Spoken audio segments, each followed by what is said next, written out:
Well, thank you so much, Paul, for that kind introduction. And I heard a bit of murmuring in the room with the last presentation. So I wonder if somebody wants to get to the mic and ask me what I think about building out 20,000 megawatts of solar panels on prime agricultural land. Just putting it out there, if somebody's at all interested in asking me that question, I would be more than happy to give my answer. So, but we'll do Q&A, and didn't want that to be a bit of a distraction. But I also want to just thank Paul for the warm welcome and also for his incredible advocacy, because I've known Paul for now probably a year and a half or so. I met him in my former life, and I can tell you he has been relentless in pushing on some of the issues, one of which I think we've managed to address to your satisfaction. I'll talk about that as well. But it is great to see so many people at these kinds of meetings coming from all corners of the province. I know many of you have come a long way to be here, and I appreciate the opportunity to join you today. And I'm especially grateful to Paul and his team for asking me to be here and for their dedication to their mission, because RMA is a force for good in this province. You're tireless advocates for communities and ways of life that are really the lifeblood of our province. The whole organization does a fantastic job of keeping rural concerns at the front of government's mind, and that's where rural Alberta should be, at the front of government's mind.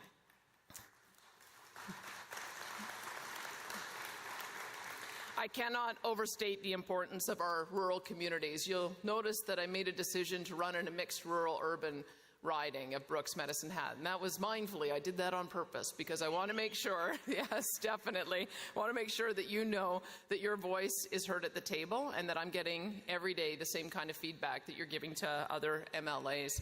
I should also mention, because I can't overstate the importance of rural communities, industries like agriculture, energy, mining, forestry, and tourism are the largest parts of our economy, and our goal is to ensure that those opportunities keep on coming.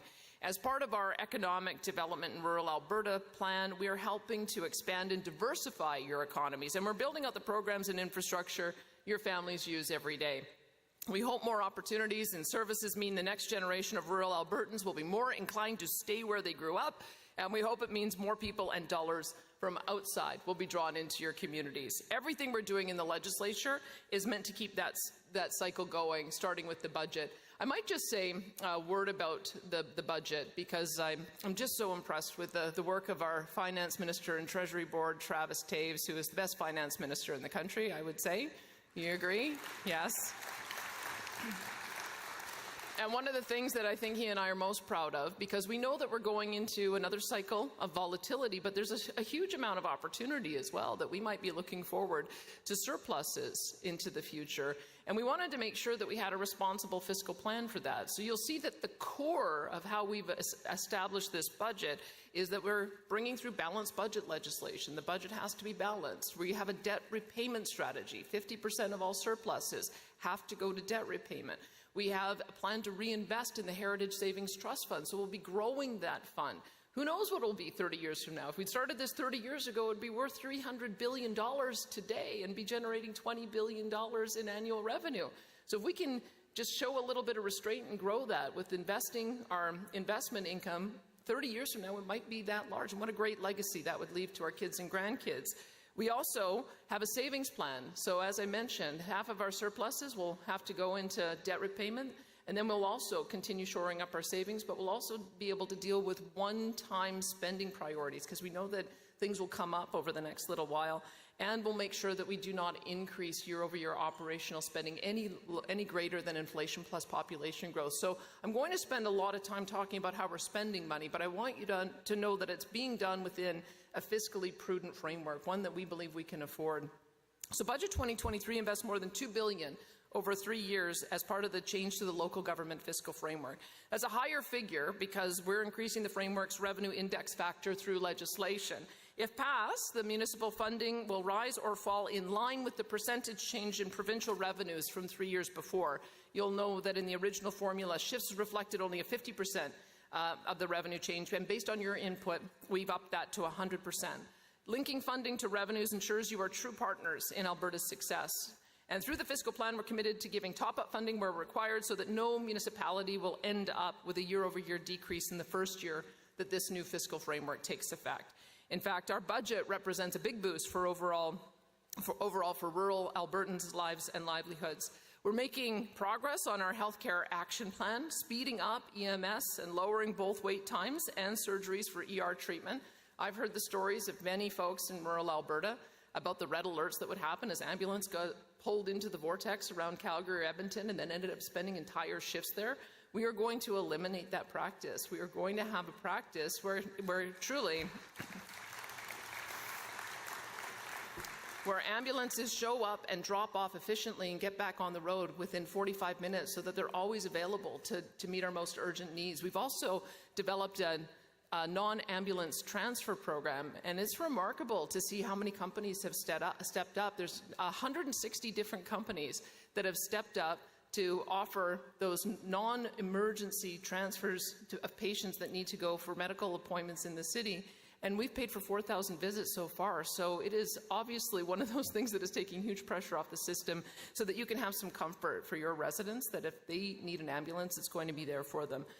We have already had success fast-tracking ambulance transfers and reducing the number of patients waiting outside of the recommended times for surgeries by almost 10%. When we hired Dr. John Cowell into this position, one of the things that he looked at was the number of people who are on a waiting list for a surgical procedure longer than medically recommended. That was 39,000 people. We've already reduced that backlog to 35,000. And he tells me that we're going to be able to reduce it 3,000 a month so that we have it eliminated completely by next year. And then we'll have a system that is able to keep up. And we'll be the first in the country to do that.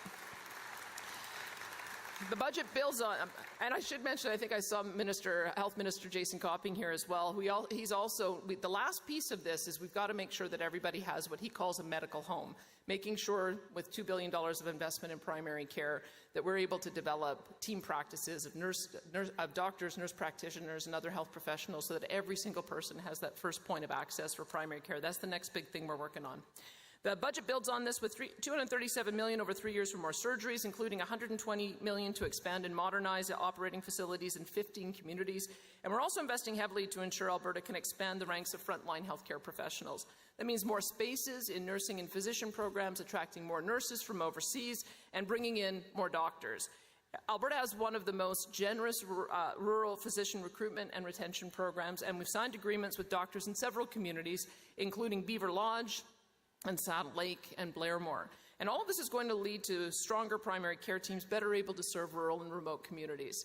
Rural transportation networks as well are getting a lot of attention too. We're spending more than $2 billion to expand and upgrade roads, highways and bridges. That's the great work of Transportation Minister Devin Dreeshen. He put a lot of projects forward, and we're going to make sure that we prioritize those. It includes widening Highway 40 north of Hinton, a replacement for the Balzac interchange, the twinning of Highway 11 between Sylvan Lake and Rocky Mountain House, and of course my personal favorite, twinning Highway 3 down in the south so we can build out that agriculture corridor.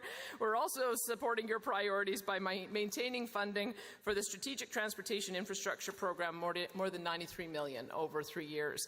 Rural families can look forward to newer modernized schools, including Raymond, Wasetna, Malag, Red Earth Creek, and Barhead. Rural Alberta will also benefit from funding for advanced education too. We're spending $59 million over 3 years to allow the University of Calgary to train more veterinarians so that farmers and ranchers can get expert help when they need it. And we're investing $1 million to help post-secondary institutions find ways to deliver medical education outside of Edmonton and Calgary. What we found is if we can educate kids in the community, then they're more likely to stay in the community. So we're going to be doing more of that.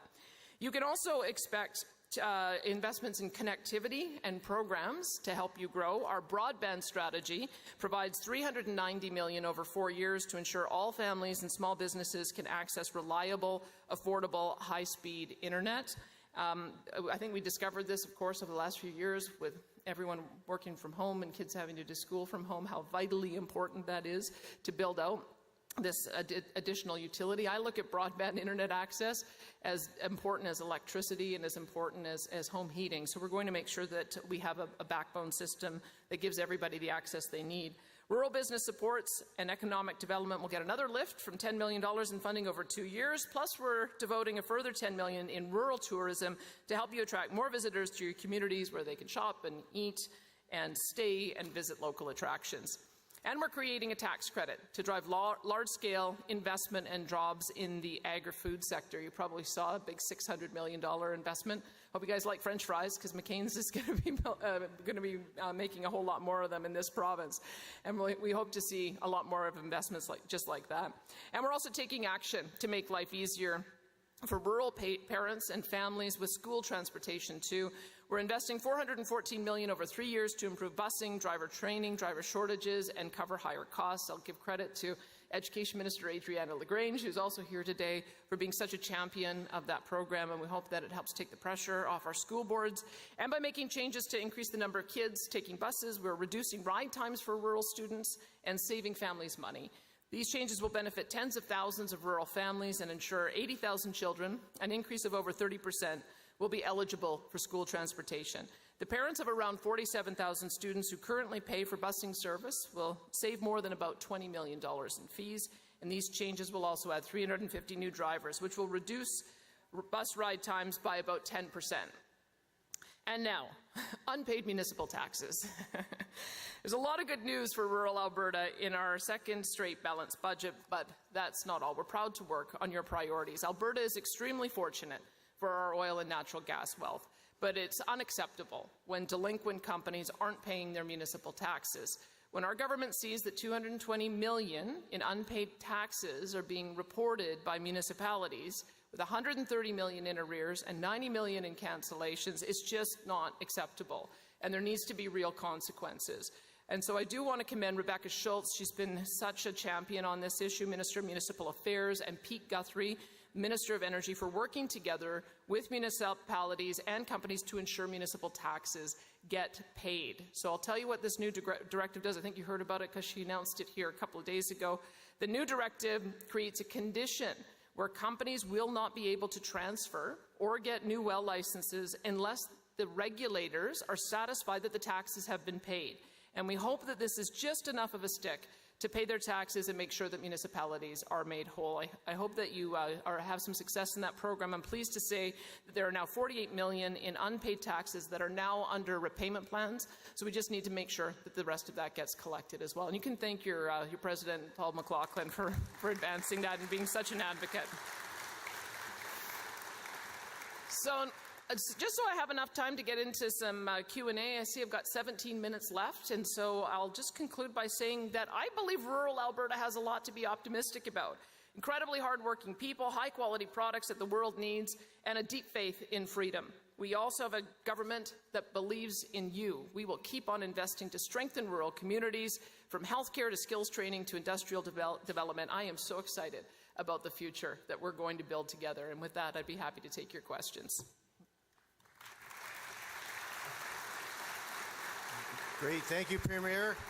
With your permission, I'll help herd the cats. And so if you folks can step up.